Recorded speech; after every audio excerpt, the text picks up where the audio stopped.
शांत हो जाइए। क्लास 10 का फिजिक्स का तीसरा चैप्टर बताए थे हम, प्रकाश का परिकिरणन, है ना। प्रकाश का परिकिरणन किसको कहते हैं बता दिए थे। उस पर हम एक उदाहरण बता रहे हैं। परिकिरणन का मतलब क्या बताए थे? छितराना, फैलना। जब प्रकाश किसी कण पर पड़ती है वो फैलती है, इसी फैलने की क्रिया को कहेंगे हम प्रकाश का परिकिरणन। तो प्रकाश का परिकिरणन कहाँ कहाँ पर लगता है, उससे कौन कौन सा क्वेश्चन बनता है वो आपको बताएंगे। सबसे पहला सबसे इंपॉर्टेंट क्वेश्चन ये पूछता है आपसे कि सूर्योदय और सूर्यास्त के समय सूर्य रक्ताभ लाल क्यों दिखता है, अधिक लाल क्यों दिखता है ना। तो सूर्योदय और सूर्यास्त के समय बाबू हमसे सूर्य जो है काफी दूर होती है, अधिक दूरी पर होता है ना, अधिक दूरी पर होता है। और वहां से जब प्रकाश पृथ्वी पर आती है तो इस वायुमंडल में अधिक सा धूल कण, जल कण, वायु कण है। तो क्या होता है, 7 रंग में 6 रंग का परिकिरणन अधिक होता, परिकिरणन हो जाता है। तो परिकिरणन माने छितराता है। जब छितरा जाता है तो वह 6 रंग हमें दिखाई नहीं पड़ता, और लाल रंग का परिकिरणन बहुत कम होता है जो पृथ्वी तक पहुंचती है। इसलिए सूर्योदय और सूर्यास्त के समय सूर्य रक्ताभ दिखता है। क्या बोले हम? पहला क्वेश्चन क्या बोले? सूर्योदय और सूर्यास्त के समय सूर्य रक्ताभ लाल क्यों दिखता है? क्योंकि सूर्योदय और सूर्यास्त के समय सूर्य हमसे पृथ्वी से काफी अधिक दूरी पर होती है, और सूर्य से निकलने वाले 7 रंग में से 6 रंग का परिकिरणन अधिक होता है, लाल रंग का परिकिरणन सबसे कम होता है। तो जब परिकिरणन 6 रंग का परिकिरणन अधिक हुआ, 6 रंग ज्यादा छितरा गया तो पता चलेगा? नहीं चलेगा। और जिसका परिकिरणन कम होगा वही पता चलेगा। उसी से हम लोग परिकिरणन जब कम होगा, वो कम छितराएगा तो टेस्ट जनाएगा नहीं। तो 7 रंग में 6 रंग का परिकिरणन क्या होता है? अधिक होता है। लाल रंग का परिकिरणन क्या होता है? कम होता है। इसलिए लाल रंग जो पृथ्वी तक पहुंचती है तो हमें सूर्य रक्ताभ दिखता है ना। अब इसी का जस्ट उल्टा एक क्वेश्चन पूछता नहीं है, मगर इस पर बैठा सकते हो कि दोपहर के समय सूर्य श्वेत क्यों दिखता है? हाँ, झाड़ू मार दो। क्वेश्चन एक क्वेश्चन कर सकते हैं। इस क्वेश्चन सब जानता है कि सूर्योदय और सूर्यास्त के समय सूर्य रक्ताभ क्यों दिखता है। सब क्वेश्चन हाईलाइटेड क्वेश्चन है ये। अब इस पर एक क्वेश्चन कर सकते हो कि दोपहर के समय सूर्य श्वेत क्यों दिखता है? क्योंकि अब लाल दिखने के कारण था हम सूर्य हमसे काफी दूर था, और दोपहर में हम सूर्य उगे घड़ी उतना गर्मी लगता है, डूबने घड़ी उतना गर्मी लगेगा? लगेगा? नहीं लगता। और जब दोपहर होता है तो कहता नहीं कि बड़ी गर्मी आ जाए। काहे कि सूर्य हमसे काफी नजदीक रहती है, और जब सूर्य काफी हमसे नजदीक रहती है तो 7 रंग में 7 रंगों का परिकिरणन समान रूप से होता है। 7 रंग का परिकिरणन समान रूप से होता है, और 7 रंग समान रूप से जब छितराता है तो सभ्य रंग जनाता है। और जब सब रंग मिल के जनाएगा तो कैसा जनाएगा? 7 रंग जब मिल जाएगा तो कैसा रंग दिखाई देता है? बताए ना, जब वर्ण विक्षेपण बताए थे, आपको बताया था कि जब 7 रंग मिल जाएगा तो कैसा जनाएगा? अर्थात सूर्य का प्रकाश में कैसा है? लाल नहीं बोल सकते। लाल रंग तुमको ज्यादा जनाता क्योंकि लाल रंग का परिकिरणन कम होता है, इसलिए लाल लगता है। मगर सूर्य का प्रकाश कौन रंग का है? क्यों श्वेत रंग का है? क्योंकि सूर्य के प्रकाश में 7 रंग है, 7 रंग मिला हुआ है। बात समझ गए? पहला क्वेश्चन। 2 क्वेश्चन समझा दिए। तीसरा क्वेश्चन आता है, खतरा का संकेत तथा सिग्नल में लाल रंग का उपयोग क्यों किया जाता है? जहां भी खतरा चीज रहेगा वहां पर लाल रहेगा। देखता है किसान लोग खेत में दवाई छिड़का देता है तो लाल टुकड़ा बांध देता है, बांधता है ना। देख लेता है खाए वाला बुतरू, अरे लाल टुकड़ा बंधा लो, कोई जरूर बात है, कोई जानता है दवाइया दिल को लगवाओ रे, इसलिए कि खाने से उसका हानि पहुंचेगा, है ना। तो कहीं भी कोई भी चीज खतरा का जहां है वहां पर लाल चीज दिया जाता है। क्यों दिया जाता है? क्योंकि लाल रंग का परिकीर्णन कम होता है, और जब लाल रंग का परिकीर्णन कम होगा, कम छितराएगा, तो क्या होगा? ज्यादा जनाएगा। ज्यादा जनाएगा तो दूरा से जनाएगा, दूर से जना जाएगा। तो इसलिए लाल रंग में, लाल रंग खतरा के संकेत में, सिग्नल में लाल रंग का उपयोग करते हैं। बात समझ रहे हैं? जैसे एक अलग ढंग के उदाहरण आपको देते हैं। तालाब पूरा भरा हुआ है, तालाब पूरा भरा हुआ है। अब तालाब पूरा भरा हुआ है, इतना काटिए, इतना क्षेत्र को काटिए, ठीक, और एक जगह इतना क्षेत्र को काटिए, इतना जगह है ना, इतना काटिए, एक जगह इतना काटिएगा। क्या आपको प्रतीक होगा? क्या लगेगा आपको? कि ज्यादा क्षेत्र में जो कटा हुआ है ना, तो पनिया लगेगा कि जा रहे, पनिया की लगेगा। अब छोटा जगह जब रहेगा तो लगेगा, आवाज करेगा, तो लगेगा कि पानी तेजी से निकल रहा है, जबकि पानी वही तालाब से निकल रहा है मगर छोटा जगह, जब पानी भरा हुआ छोटा जगह, तो पूरा तेज से निकलेगा तो आवाज करेगा कि नहीं? अब वो बड़ा काट देंगे तो क्या होगा? वो अस्थिर से निकलेगा, पता भी नहीं चलेगा, निकलेगा पानी मगर पता कम चलेगा नहीं। तो वही कारण लाल का पथी में है कि जब छितरा जाएगा तो पता हमको कम चलेगा, नहीं चलेगा, और जब कम छितराएगा तो पता चलेगा। इसलिए खतरा या सिग्नल में लाल रंग का प्रयोग करते हैं, क्योंकि लाल रंग का परिकीर्णन सबसे और सबसे अधिक परिकीर्णन नीला और बैगनी रंग का होता है ना। तीसरा क्वेश्चन आपका है, अंतरिक्ष यात्री को आकाश काला क्यों दिखाता है? जितना क्वेश्चन लिखा रहे हैं, बता रहे हैं, इसमें एक क्वेश्चन कंफर्म रहेगा, याद रखो, कोई दूर आए नहीं है, एक क्वेश्चन कोई काटेगा नहीं है हर हाल में, खाली हल्का से समझ जाना है। सब एक ही टाइप का है, सब एक टाइप का ही है उत्तर है, सबका एक टाइप का उत्तर रहेगा, मगर एगो पूछेगा। अंतरिक्ष यात्री को आकाश काला दिखाई देता है ना? क्यों दिखाई देता है?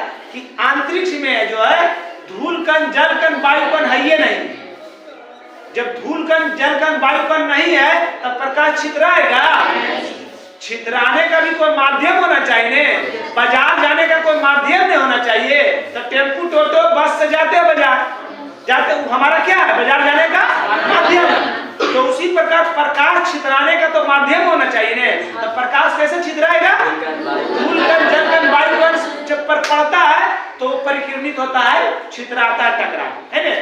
तो अंतरिक्ष में जो है धूल कण, जल कण, वायु कण है ये नहीं, तो प्रकाश जाएगा तो छितराएगा नहीं छितराएगा। और जब प्रकाश नहीं छितराएगा तो हमारा आंख पर, रेटिना पर कैसा प्रतिबिंब बनेगा? काला प्रतिबिंब बनेगा। इसलिए हम लोग की कहेंगे अंधेरा है। क्या है? अंधेरा। बस समझ गए? चौथा क्वेश्चन है, बादल सफेद क्यों दिखता है? होता है बादल सफेद क्यों दिखता है? क्यों दिखता है? क्योंकि बादल जब लगता है तो जल कण की बड़ी बड़ी बूंदें रहती है, और जब जल कण की बड़ी बड़ी बूंदें रहती है तो सूर्य का प्रकाश जब उस पर पड़ता है, सातों रंग पड़ता है, तो सातों रंग को समान रूप से परिकीर्णित करता है। वो जल कण जो है, पनिया जो है, वो सातों रंगों को क्या करता है? समान रूप से परिकीर्णित करता है। और जैसी समान रूप से परिकीर्णित किया तो सभ्य हमको जनाएगा, और जैसे सभ्य सातों रंग हमको जनाएगा, सातों मिल गया, समान रूप से मिल गया, तो कैसे सातों रंग जैसे ही मिला तो क्या? श्वेत। समझ रहे हैं? तो बादल सफेद क्यों दिखता है? जब बादल लगता है तो उसमें मौजूद बूंद की बड़ी बड़ी बूंदें सातों रंगों को समान रूप से परिकीर्णित करता है, और जब समान रूप से परिकीर्णित करेगा तो सातों रंग हमको जनाएगा, और जब सातों हमको रंग जनाएगा तो कैसे जनाएगा? श्वेत जनाएगा। कैसे जनाएगा? श्वेत जनाएगा। बात समझ गए हैं? एक और क्वेश्चन आता है, एक क्वेश्चन और आता है कि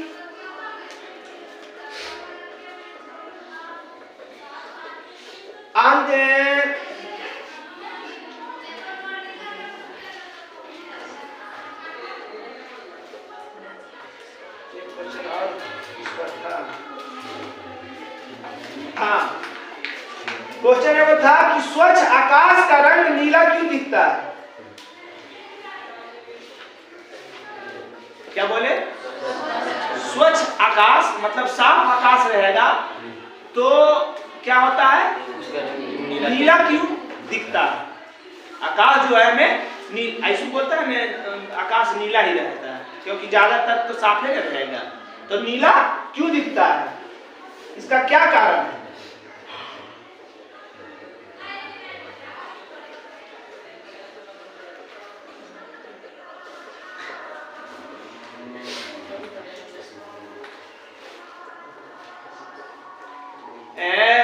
सुनो, जब सूर्य का प्रकाश की किरण पृथ्वी पर पहुंचती है तो वायुमंडल में उपस्थित कणों के द्वारा, जब सूर्य का प्रकाश पृथ्वी तक आएगा तो आने में तो इस वायुमंडल से होकर में आएगा। इस वायुमंडल में जल कण, धूल कण, वायु कण सब है। तो वायुमंडल में उपस्थित कणों के द्वारा कम तरंग दैर्ध्य वाली रंग, सबसे कम तरंग दैर्ध्य वाला कौन रंग है? नीला। बैगनी। सबसे अधिक तरंग दैर्ध्य लाल। तो कम तरंग दैर्ध्य वाली रंग बैगनी और नीला का परिकिरणन होता है, ज्यादा होता है। क्या होता है? नीला और बैगनी का परिकिरणन होता है, ज्यादा होता है। जिसमें नीला रंग का परिकिरणन अधिक होता है, जिसमें नीला रंग का, बैगनी और नीला में, इन दोनों में सबसे ज्यादा परिकिरणन कौन होता है? नीला अधिक होता है, इसलिए स्वच्छ आकाश का रंग नीला दिखाई पड़ता है। अब पूरा में वही छितराल रहेगा, पूरा में वही छितराल रहेगा, सबसे ज्यादा छितराएगा नीला, तो हमको आकाशवा जनाएगा नीले ने। बात समझ रहा है ना? फिर से समझो, जब सूर्य से प्रकाश पृथ्वी तक आती है तो इस वायुमंडल में, वायुमंडल के कण के द्वारा सबसे अधिक परिकिरणन किस रंग का होता है? नीला और बैगनी। और सबसे कम तरंग दैर्ध्य रहता है इसका तरंग दैर्ध्य की रहता है, सबसे कम रहता है। तो नीला और बैगनी में सबसे अधिक परिकिरणन जो है छितराता है के नीला। अब पूरे में नीला छितराएगा, पूरे में नीला हो जाएगा, तो हमको कैसे जनाएगा? नीला ही जनाएगा। बस समझ गए ना? एक और महत्वपूर्ण क्वेश्चन है, एक और महत्वपूर्ण क्वेश्चन आपको बता रहे हैं।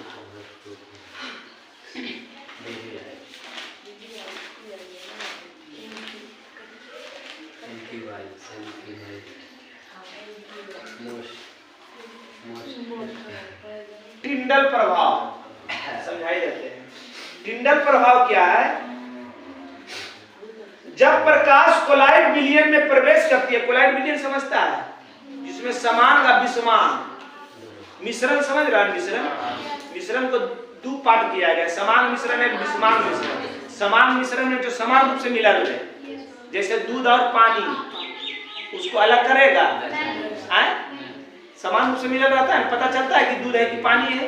और जब पता चलेगा तो जैसे दूध देवल जाएगा, ज्यादा दिखेगा, 50 रुपए ले लो, 40 रुपए दो, अगर पानी की ज्यादा जना रहा नहीं जनाता तो मौका का फायदा ज्यादा भी उठाता है। तो समान मिश्रण हुआ, समझ रहे हैं? एक विषमान मिश्रण हुआ, जैसे पानी और बालू, साफ पता चलता है कि नहीं? तो समान मिश्रण, विषमान मिश्रण, दोनों जब मिश्रण होता है, दोनों जब मिलता है, इसी को कोलाइड विलयन कहते हैं। क्या कहते हैं? कोलाइड विलयन। तो जब प्रकाश कोलाइड विलयन में प्रवेश करती है तो वह कोलाइड विलयन के कणों के द्वारा परिकिरणित हो जाती है। इस घटना को टिंडल का प्रभाव कहते हैं। जैसे आपको बता रहे हैं, इस रूम में सब जगह प्रकाश है, सब जगह प्रकाश है, सूर्य का प्रकाश आ रहा है, खिड़कियां से नहीं आ रहा है। ये जो आ रहा है खिड़कियां से, देखोगे एक आगो तो पता, ज्यादा क्षेत्र में आ रहा है तो पता नहीं चल रहा, एक आगो घर के छिद्र से आएगा, छिद्र से आता है, तो उसमें जो धूल कण जो है ना, छोटा छोटा कण, छोटा छोटा महीन कण साफ पता आपको चलेगा।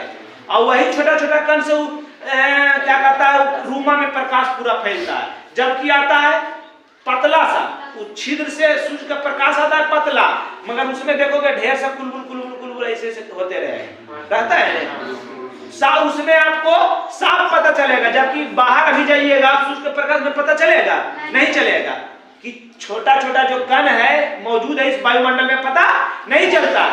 और जब एक खिड़की से आएगा, या आप घना जंगल में चले जाइए, पूरा घना जंगल में एक आध दो छिद्र से एक आध जगह खाली रहे और उससे प्रकाश आए उस जंगल, वीरान जंगल में, तो आपको साफ पता चलेगा कि कैसे आ रहा है और जो छितरा रहा प्रकाश, छितराने का माध्यम क्या है, इसमें कितना छोटा छोटा कण होता है वो आपको उसमें दिखाएगा। आप तो बहुत बार देखे होंगे इस खिड़की की साधा प्रकाश तो नहीं देखते हैं। यह है टिंडल प्रभाव। क्या है?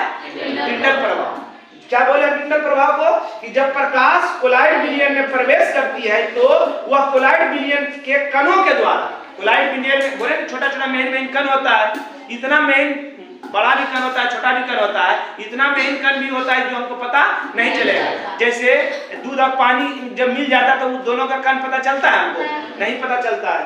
तो क्या बोले, कोलाइड विलयन के कण के द्वारा जब प्रकाश परिकिरणित होता है, छितराता है, इसी घटना को क्या कहेंगे हम? टिंडल का प्रभाव। क्या कहेंगे? टिंडल का प्रभाव। जैसे दूध और जल के कोलाइड विलयन में प्रकाश आपतित होता है तो उसका परिकिरणित होना, जब दूध और पानी जब मिलन रहता है उसमें टॉर्च मारिए तो देखिए अलग ढंग से छितराएगा, अलग। आप एक बार करके देखिए प्रैक्टिकल, तो जो छितरा रहा है ना उसके माध्यम से, तो इसी को क्या कहेंगे हम?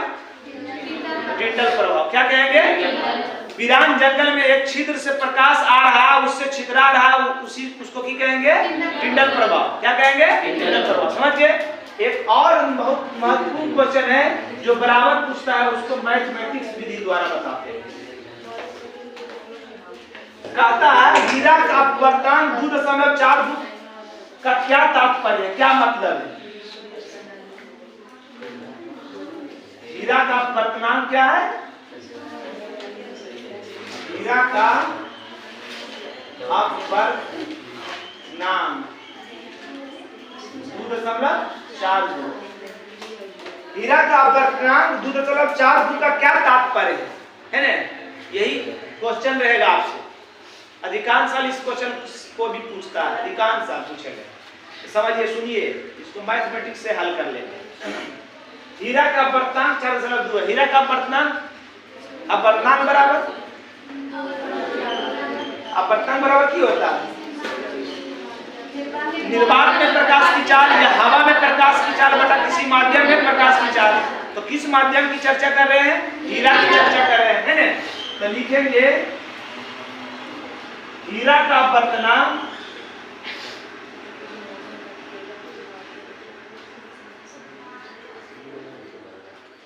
क्या बोले? हीरा का अपवर्तनांक बराबर निर्वात या हवा, बोलो कुछ भी बोलो, दोनों सेम है। हवा में प्रकाश की चाल बटा किसी माध्यम में प्रकाश की चाल। तो कौन सा माध्यम है हमको? हीरा। तो हीरा में प्रकाश की चाल है ना? हीरा में प्रकाश की चाल। हीरा का अपवर्तनांक कितना होता है? बराबर हवा में प्रकाश की चाल बटा हीरा में प्रकाश की चाल, है ना? तिरछा तिरछी गुना, एक गुना हवा में प्रकाश की चाल करेंगे तो हवा में प्रकाश की चाल बराबर 2.4 गुना हीरा में प्रकाश की चाल। तो आप क्या देखें कि हवा में प्रकाश की चाल जो है, हीरा में प्रकाश की चाल का अपवर्तनांक का कितना है? 2.42 गुना है ना? तो क्या कहिएगा? हीरा का अपवर्तनांक 4.2, हीरा में अपवर्तनांक 2.42 का क्या तात्पर्य है? तो इसको हल कर दीजिएगा। इतना हल कर दिए ना। अब लिखिएगा लास्ट में कि हवा में प्रकाश की चाल बराबर 2.42 गुना हीरा में प्रकाश की चाल आया ना। अतः हीरा का अपवर्तनांक 4.2 का अर्थ यह है कि हवा में प्रकाश की चाल से हीरा में प्रकाश की चाल का 2.42 गुना है। खाली एकरे बारे में लिखे इतना बोला लीजिए भलो। फिर से ये क्वेश्चन है आपका, हीरा का बदनाम 2.42 का क्या तात्पर्य है, क्या मतलब है, हल किए। अब हीरा का बदनाम बराबर हवा में प्रकाश की चाल बटा हीरा में प्रकाश की चाल। अब बदनाम दे रखा है इतना बराबर इतना लिख दिए, तिरछा गुना किए तो क्या आया, हवा में प्रकाश की चाल बराबर 2.42 गुना प्रकाश की चाल, यही ना आया। मतलब ये गुना जो आया ये 4.2 गुना किसमें हुआ, हीरा में प्रकाश की चाल में गुना हुआ। बस वह बतिया लिख देना है कि अतः हीरा का बदनाम 4.2 का अर्थ होता है कि हीरा का अपवर्तनांक 2.42 का अर्थ होता है कि हवा में प्रकाश की चाल कोमा दे देना, हवा में प्रकाश की चाल कोमा हीरा में प्रकाश की चाल की कौन सी है गुने ने है केकरा साथ ही गुना वह लिखेंगे कोमा देके कि हीरा में प्रकाश की चाल की 2.42 गुना है ना। मैथ द्वारा इतना हल कर लीजिएगा। इतना हल करने के बाद क्या कीजिएगा, फिर से बोलिए तो। अतः हीरा का अपवर्तनांक 2.42 का अर्थ है कि हवा में प्रकाश की चाल कोमा हीरा में प्रकाश की चाल की 2.42 होता है। 2 नंबर आ गया, 2 नंबर आ गया। समझ जाओ। अब 78 नंबर की तैयारी कीजिए।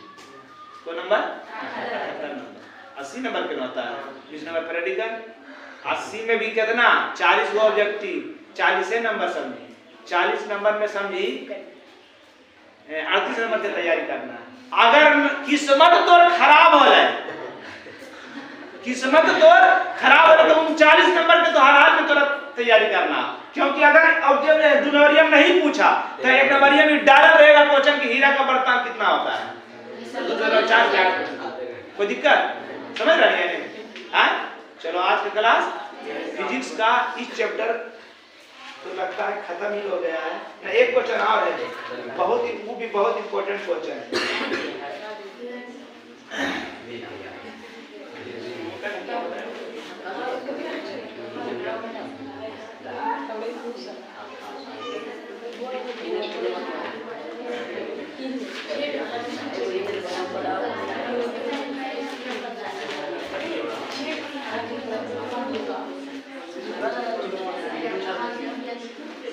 हल्ला नहीं कीजिए, मेरा वीडियो चालू है।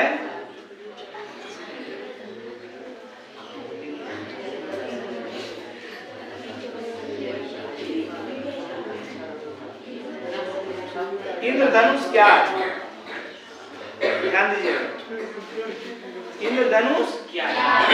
इंद्रधनुष देखते हैं ना, करने लगता है। ऑब्जेक्टिव में कुछ ऑब्जेक्टिव के बता रहे हैं, इंद्रधनुष करने लगता है। इंद्रधनुष किधर लगता है? पूरब में, पश्चिम में नहीं लगो है, हमेशा सूर्य के उल्टा, हमेशा अगर सूर्य जी भगवान इधर है करने लगेगा, इधर रहेंगे तो हम लोग बुजुर्ग को की सूढ़ा लटक ले रहे, पनिया ऊपर टांग ले नहीं जान रही। सबसे पहले जो हम लोग सूर्य के प्रकाश में 7 रंग देखे हैं, यही इंद्रधनुष में देखे, यही इंद्रधनुष में देखे। तो कैसे, पहले आपको मौखिक रूप से बताते हैं। इस जब कब लगता है, जब पानी नहीं पड़ता है, तो जब इस वायुमंडल में जल कण की मात्रा अधिक होती है, पानी पड़ेगा तो जल कण ज्यादा रहेगा कि नहीं? इतना ज्यादा रहता है और इतना धूल कण को दबा देता है कि तुम देखोगे पानी जब पड़ा तो दूरा वाला पहाड़ साफ झलकेगा। अभी देखो नहीं झलकेगा। इस साइड दक्षिण में, हम लोग के क्षेत्र में दक्षिण में जम्मू जिला में जो पहाड़ है अभी नहीं झलकेगा। और बरसात के दिन में देखोगे कि जब पानी पड़ जाएगा तो साफ झलकेगा। क्या है? क्यों? धूल कण के की करता है? बैठा देता है ना। तो इस वायुमंडल में धूल जल कण की मात्रा ज्यादा है। जब वायुमंडल में जल कण की मात्रा ज्यादा होती है और सूर्य का प्रकाश जब उस पर आपतित होती है, उस जल कण पर आपतित होती है, तो उस जल कण एक प्रिज्म की तरह काम करती है, एक पर्दा की तरह काम करती है और सातों रंग को दिखा देता है। ऐसी इस घटना को हम लोग की कहेंगे इंद्रधनुष। सातों रंग बढ़ता है तभी कहते हैं कि इंद्रधनुष है। इस टाइप का बनता है नहीं। तो सूर्य का प्रकाश उस जल कण पर पड़ती है तो उस जल कण एक पर्दा की तरह काम करती है और सातों रंग में विभक्त कर देती है, बांट देती है। और वैसे जब वो आकृति बनता है तो उसको हम लोग की कहेंगे इंद्रधनुष। ये मोटा मोटी हुआ। अब जब इसको किताबी विधि से समझाते हैं कि जब प्रकाश की किरण वर्षा की बूंदों पर आपतित होती है, बोले थे ना कि वर्षा की बूंद रहेगा ज्यादा मात्रा में नहीं करेगा। वर्षा की बूंदों पर आपतित होती है तो उसका पहले अपवर्तन के बाद, पहले अपवर्तन होता है। अपवर्तन समझता है नहीं? कौन चीज? एक माध्यम से दूसरे माध्यम में कौन अपवर्तन होता है। अब बाद में परिकिरण में पूर्ण आंतरिक परिवर्तन होता है। बाद में क्या होता है? और वर्षा की बूंद प्रिज्म की तरह कार्य करती है और श्वेत प्रकाश के सातों रंग में बांट देती है ना? श्वेत प्रकाश को सातों रंग में बांट देती है। तो अपवर्तन के बाद बने आकृति को इंद्रधनुष कहते हैं। फिर से समझिए कि बोले जब प्रकाश की किरण वर्षा की बूंद पर आपतित होती है, वर्षा की बूंद पर आपतित होती है तो पहले अपवर्तन होता है, उसके बाद पूर्ण आंतरिक परावर्तन होता है। क्या होता है? पूर्ण आंतरिक परावर्तन होता है। पूर्ण आंतरिक परावर्तन होता है। अब वर्षा की बूंद जो है एक प्रिज्म की तरह काम करती है, कार्य करती है, प्रिज्म की तरह कार्य करती है। और जब सातों रंग को सातों रंग अर्थात श्वेत प्रकाश, उस श्वेत प्रकाश को सातों रंग में बांट देती है। उस श्वेत प्रकाश को सातों रंग में क्या बांटते हैं? प्रिज्म में बांटता है। प्रिज्म से जब सूर्य के प्रकाश को पार करते हैं तो एक पर्दा पर सफेद पर्दा लगा देते हैं तो सातों रंग दिखाई देता है। तो उसी प्रकार पानिया की बूंदा जो है वो प्रिज्म की तरह कार्य करता है और सातों रंग को अलग अलग बांट देता है, अलग अलग बांट देता है। और जब वो बढ़ता है, बढ़ने की क्रिया को ही हम लोग की कहेंगे इंद्रधनुष। समझ गए? क्या समझे? कि जब सूर्य का प्रकाश वर्षा की बूंद पर आपतित होती है तो अपवर्तन के बाद पूर्ण आंतरिक परावर्तन होता है। क्या होता है? पूर्ण आंतरिक परावर्तन होता है और वर्षा की बूंद जो है वो प्रिज्म की तरह कार्य करती है, सूर्य के श्वेत प्रकाश को सातों रंग में बांट देती है। इसी घटना को हम लोग इंद्रधनुष कहते हैं। समझ गए? समझ में आ गया? समझ जाइए। एकदम 2 नंबर आपके हाथ में है। जो समझाए हैं एक बार बढ़िया से सुन के अपना मन से लिख लीजिए। इसको अपना मन से लिखिए। अपना मन से लिखिएगा ना तो ये लाइफ टाइम वाला होता है यार। एक पहले आता था 999 में लाइफ टाइम रिचार्ज आता है, कम से कम फोन आता था। अब तो ऐसा सरकार आ गया कि लाइफ टाइम वाला सिस्टम खत्म कर दिया है। अब हर में 1 महीना खत्म होगा तो भराइए तब फोन आएगा, नहीं तो कम से कम पहले फोन आता था। गरीब आदमी न जैसे बूढ़ी माता है वो उसका बेटा बाहर में कमा रहा है तो फोन पैसा भरावे इसकी मतलब है था। इधर फोन से नहीं करता था, बेट पे फोन करता था, कर देता नहीं। या 1 रुपया रखो, अरे 10 रुपया रिचार्ज करके 1 रुपया रखता था और मिस कॉल मार दो बेटवा के पास बैठो। हम यार ठीक नहीं बेटा, खैनी पीनी ये सब बोले हो गए नहीं। समझ रहा है नहीं? तो अब सिस्टम हो गया कि हर 1 महीना में आपका इनकमिंग आउट गोइंग तो बंद होगा, कुछ दिन के बाद इनकमिंग भी बंद होगा, हर हाल में आपको रिचार्ज कराना पड़ेगा। समझ रहे हैं? अगर लिख लिए आप, सुन के एक बार लिख लिए, फिर सुने लिखे, हर एक क्वेश्चन को ऐसे करना चाहिए। ऐसा करने से आप जब परीक्षा हॉल में जाइएगा, एक शब्द भी याद आ गया तो फिर लिख दीजिएगा। खाली बोल के रटिएगा, हर हाल में वहां पर भूलिएगा, हर हाल में भूलिएगा, क्योंकि इतना चौन बौन रहेगा, ऐसा ऐसा लड़का लड़की वहां पर मिलेगा, क्या कहें। समझ रहा है ना?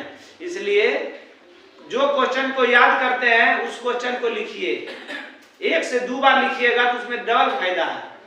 राइटिंग भी आपका थी होगा, लिखने का अनुभव भी होगा, और जब वहां क्वेश्चन बनाइएगा तो दिमाग लगाने की जरूरत नहीं, कलम अपने अपने चलते रहेगा, रुकेगा नहीं। बस समझ गए ना? तो इसी बात के साथ आज का क्लास यही समाप्त हुआ। जय हिंद, जय भारत। हेलो, हम जो इस सब जो पीछे अथी आपको नोट करने के लिए बता रहे हैं, इस सब आपको हम समझा चुके हैं। सूर्योदय और सूर्यास्त के समय सूर्य रक्ताभ दिखता है, दिखाई क्यों पड़ता है? सूर्योदय और सूर्यास्त के समय सूर्य जो है पृथ्वी से काफ़ी दूर पर होती है न, होती है। सूर्य से निकलने वाली प्रकाश की किरणों में पाए जाने वाली सातों रंग में से 6 रंग का परिकिरणन हो जाता है। केवल लाल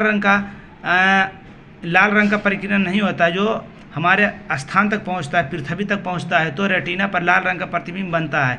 इसलिए सूर्योदय और सूर्यास्त के समय सूर्य रक्ताभ दिखता है। खतरा का संकेत तथा सिंगल में लाल रंग क्यों जनाता है? लाल रंग का तरंगधर अधिक होता है, उसका परिकिरण नहीं होता है और वह पूरी दूरी से दिखाई पड़ता है, इसलिए खतरा का संकेत या सिंगल में लाल रंग का प्रयोग करते हैं। अंतरिक्ष यात्री को आकाश काला क्यों दिखाई पड़ता है? मुक्त आकाश अर्थात अंतरिक्ष में धूल कण, गैस, वायु इत्यादि नहीं होता है, जिसके फलस्वरूप सूर्य से प्रकाश का परिकिरण नहीं होता है, इसलिए अंतरिक्ष यात्री को आकाश काला दिखाई पड़ता है। जल से भरा बादल सफ़ेद दिखाई पड़ता है क्यों? जल से भरे बादल में जल की बड़ी बड़ी बूंदें पाई जाती है। यह बड़ी बूंदें सूर्य के प्रकाश में पाई जाने वाली 7 रंगों को परिकिरणित कर देती है और रेटिना पर श्वेत रंग का प्रकाश बनता है, इसलिए जल से भरी बादल श्वेत दिखाई पड़ती है। अगला क्वेश्चन है, टिंडल प्रभाव से आप क्या समझते हैं? जब प्रकाश कोलाइड विलयन में प्रवेश करती है तो वह कोलाइड विलयन में के कण के द्वारा परिकिरणित हो जाता है। इस प्रकार परिकिरणित की घटना को टिंडल का प्रभाव कहते हैं। जब दूध और जल के कोलाइड विलयन में प्रवेश आपतित होती है तो उसका परिकिरण होता है और महीन छिद्र से आती हुई प्रकाश अंधकार कमरा में प्रकाश फैला देता है ना। प्रकाश का अपवर्तन, ये तो मैथमेटिक्स से हल करिएगा, ये तो आसान है, तो बता ही दिए थे। प्रकाश का अपवर्तनांक 2.42 का क्या मतलब है, क्या तात्पर्य है? हीरा का अपवर्तनांक 2.42 होता है ना। हीरा का अपवर्तनांक बराबर प्रकाश में हवा में प्रकाश की चाल बटा हीरा में प्रकाश की चाल, दोनों का अथी कर दिए और तिरछा गुना कर दिए, आ गया उत्तर। इंद्रधनुष क्या है ना? जब प्रकाश की किरणें वर्षा की बूंद पर आपतित होती है तो उसका पहले अपवर्तन होता है, बाद में पूर्ण आंतरिक परावर्तन होता है। वर्षा की बूंद प्रिज्म की तरह कार्य करती है और श्वेत प्रकाश को 7 रंग में विभक्त कर देती है। अपवर्तन के बाद बने आकृति को इंद्रधनुष कहते हैं। चित्र भी बता दिए हैं। अगला क्वेश्चन, ये क्वेश्चन में बता दिए मगर इसमें कुछ क्वेश्चन जो है थोड़ा नहीं बताए थे। दोपहर के समय सूर्य रक्ताभ दिखता है। दोपहर के समय सूर्य पृथ्वी के काफ़ी नज़दीक होती है। 7 रंग का परिकिरण समान रूप से होता है। नेत्र पर सभी रंग का प्रतिबिंब समान रूप से पहुँचती है। रेटिना क्षेत्र में श्वेत प्रकाश प्रतिबिंब बनता है, इसलिए दोपहर के समय सूर्य सफ़ेद दिखाई पड़ता है। बादल सफ़ेद क्यों दिखाई पड़ता है? बादल में जल की बड़े बड़ी बूंदी पाई जाती है। यह बूंदें 7 रंग को समान रूप से परिकिरणित करता है, इसलिए बादल श्वेत दिखाई पड़ती है। स्वच्छ आकाश का रंग नीला क्यों होता है? जब सूर्य की प्रकाश की किरणें पृथ्वी पर पहुंचती है तो वायुमंडल में उपस्थित कणों के द्वारा कम तरंगदैर्घ्य वाले रंग बैगनी और नीला की परिकिरणन होता है। जिसमें नीला रंग का परिकिरणन अधिक होता है वो ज़्यादा फैल जाता है, तो ज़्यादा फैल जाता है तो वही जनाएगा। अंतरिक्ष यात्री को काला दिखाई पड़ता है क्यों? ये तो बतेवे किए थे। धूलकण, जलकण, वायुकण उसमें नहीं रहता है, जिसके फलस्वरूप परिकिरणित नहीं होता है। रेटिना पर अंधकार प्रतिबिंब बनता है, इसलिए अंतरिक्ष यात्री को आकाश काला दिखाई देता है। समझ गए? चलिए।